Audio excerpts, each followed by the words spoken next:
Leo? Leo, wake up! I squinted my eyes open, realizing it was Adeline who was the one waking me up. She offered her hand so I could get myself back to my feet. I must have fallen into a comatose or something, because when I woke up, I was completely pitch black outside. Police sirens were wailing in the night as I stared deeply and contently into Adeline's eyes. When I witnessed Clyde ramming into that building, it was dusk. Adeline had a look of sorrow in her eyes. "Oh, hello, Adeline. Are you all right?" Adeline looked completely messed up, her hair housing dirt and blood trickling down from an open scar just above her left eye. "Yes, Adeline broke down into a wail of tears. "I can't believe that Clyde died. He couldn't have died. There's no way. He was a force in our lives, and you know that." Adeline gave me a huge, tight hug as she bawled into tears. My mouth was hung open as I recalled everything that happened.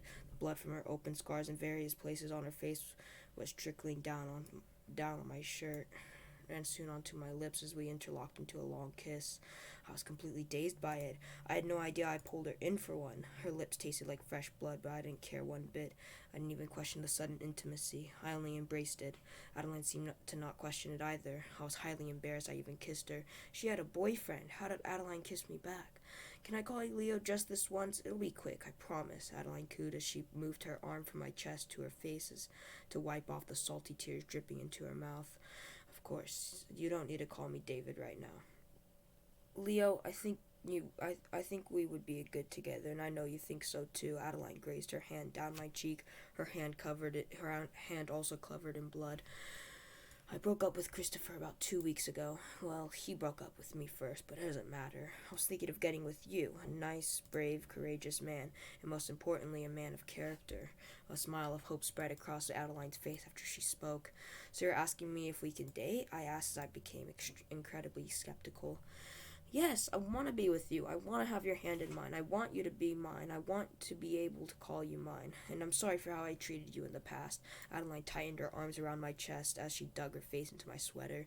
"We've been through so much lately, and especially lately. When you grabbed my hand and ran me out of that auditorium at Greenfield High School, I couldn't help but feel a romantic connection between us.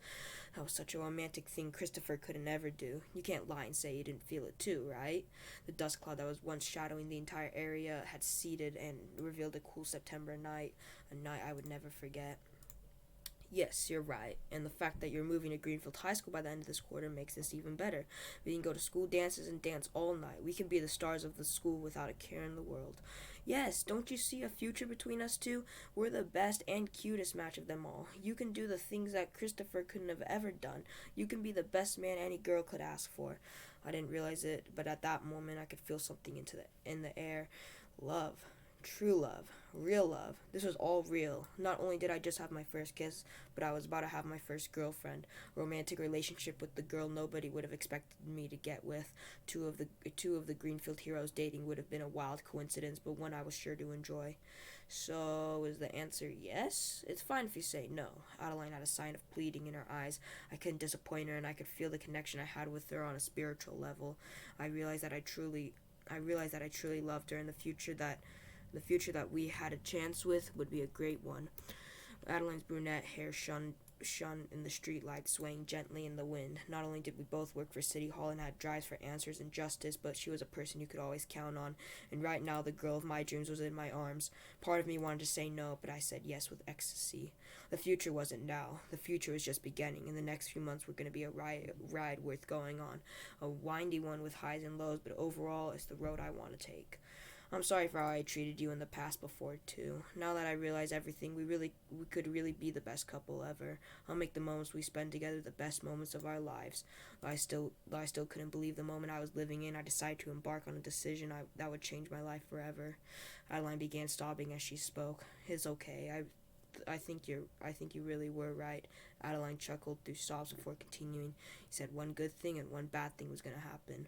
I clenched Adeline tighter in my arms. I love you. I love you too."